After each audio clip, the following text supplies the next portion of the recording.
عالمی ادارہ صحت نے غزہ کے اسپتالوں کی بھیانک صورتحال پر ایک بار پھر تشویش کا اظہار کیا۔ دنیا کو اس خطرناک صورتحال پر خاموش نہ بیٹھنے کا بھی پیغام دیا۔ یورپی یونین کے امور خارجہ کے سربراہ جوزپ بوریل نے مریضوں کو اسپتال سے نکالنے کے لیے جنگ میں وقفے کی ضرورت پر زور دیا۔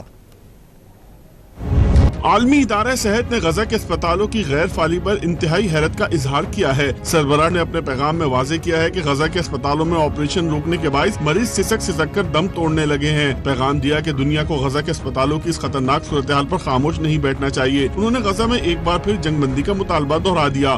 یورپی یونین کی خارجہ پالیسی کے سربراہ جوزپ بوریل نے بھی غزہ کے اسپتال کی صورتحال پر تشویش کا اظہار کیا ہے۔ انہوں نے مریضوں کی فوری امداد اور انہیں اسپتالوں سے نکالنے کے لیے جنگ میں وقفے کی ضرورت پر زور دیا۔ اقوام متحدہ کے ادارے یونیسیف نے کہا ہے کہ غزہ کے الشفا اسپتال میں بجلی نہ ہونے کے سبب نومولود بچوں کی امواتوں کی تشویشناک خبر سامنے آ رہی ہیں۔ یونیسیف نے بھی اسپتالوں اور بچوں کو فوری طور پر تحفظ فراہم کرنے کی ضرورت پر زور دیا۔